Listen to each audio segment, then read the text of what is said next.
महाराष्ट्र राज्य विधी सेवा प्राधिकरण व जिल्हा विधी सेवा प्राधिकरण औरंगाबाद यांच्या निर्देशानुसार गंगापूर येथील न्यायालयात राष्ट्रीय लोक अदालतीचे आयोजन करण्यात आलं होतं।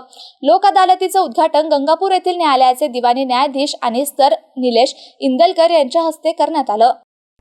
लोक अदालतमध्ये 17 दिवाणी आणि 14 फौजदारी असे एकूण 31 प्रकरणात तडजोड होऊन यामध्ये 27,32,390 रुपयांची वसुली करण्यात आली आहे। या लोक अदालतीमध्ये पॅनल प्रमुख म्हणून सहदिवाणी न्यायाधीश सुषमा अग्रवालसह दिवाणी न्यायाधीश प्राजक्ता पाटील यांनी काम पाहिलं। लोक अदालतीत एका वाटणीच्या दिवाणी दाव्यात 95 वर्ष वृद्ध महिलेस फिरणे शक्य नव्हते। त्या तडजोड पत्रात प्रकरणात दिवाणी न्यायाधीश वरिष्ठ स्तर NR इंदलकर हे स्वतः न्यायालयाच्या आवारात प्रवेशद्वारावर जाऊन त्यांनी सध्या वृद्ध महिलेची ओळख पडताळणी करून प्रकरणात सलोखा झालाय का याबाबत विचारपूस केली आणि प्रकरण निकाली काढले। आज झालेली लोक अदालत यशस्वी होण्यासाठी गंगापूर तालुका वकील संघाचे अध्यक्ष किशोर कराळे, वकील संघाचे इतर पदाधिकारी, बँकेचे प्रतिनिधी, विविध शासकीय कार्यालयातील अधिकारी प्रतिनिधी यांनी प्रयत्न केले। लोक अदालतीचे आयोजन यशस्वी होण्याकरिता गंगापूर येथील अधिकारी, वकील संघाचे पदाधिकारी, न्यायालयीन कर्मचारी, बँकेचे अधिकारी प्रतिनिधी, इतर सरकारी कार्यालयातील अधिकारी प्रतिनिधी यांनी सहभाग नोंदवला होता। Ibrahim Shaikh, MCN news, Gangapur.